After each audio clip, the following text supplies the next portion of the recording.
ma ogtahay in 20 sano oo cimrigaaga ka mid ah aad ku qaadatid hurdo? Waxa laga yaabaa oraahdan iyada ah inay la yaab kugu tahay oo aad qaadan weydid, laakiin waa xaqiiqo aan la iska indhatiri karin oo aan daliil iyo tusaale cad kugu tusinayo.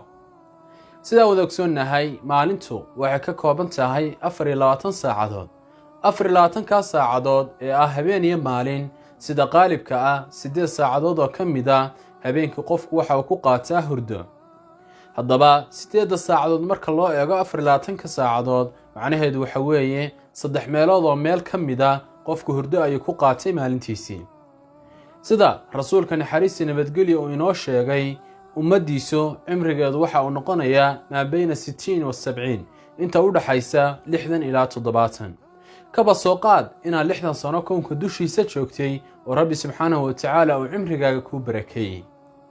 bal ka soo qaad 60 sannadood soo ma ogid 20 sano ka mid ah inaad hurdo ku soo qaadatay, sababtuna waxay tahay 3 meelood oo meel ka mid ah waad soo hurday oo soo seexatay. sidaas darteed 20 sano waxay 3 meelood oo meel ka noqonaysaa 60 sannadood.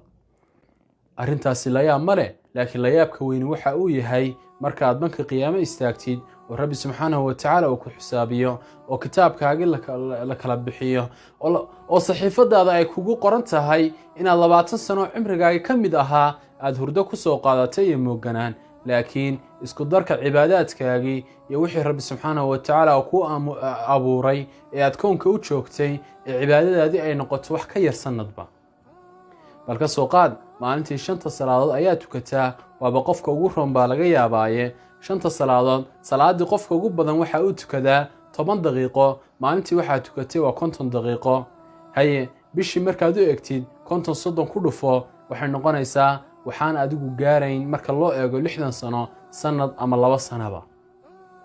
haddaba dardaarankaygu waxa uu yahay war ku dadaal, xisaab baa dambayso sahay qaadasha dhammaanteen layna ka doonayaaye aakhiro aan u sahay qaadanno wixii Rabbi subxaanahu wa tacaala koonkan inoo keenay. waxaa layna ka doonayaa inaan waqtigeena qaybta ugu badan aan ku bixinno quraan akhris, cibaado Rabbi, ducooyin, adkaar, si Rabbi subxaanahu wa tacaala oo adduun iyo aakhiraba inoo liibaano. haddii aanan dhib kugu ahayn, muuqaalkan like saar si walaalo sida adigoo kale u wanaagsan aan u helo muuqaalkan in badan faafo, siina sheer garee, nana soo follow garee si aan noqono walaalo isjecel oo mar kastoo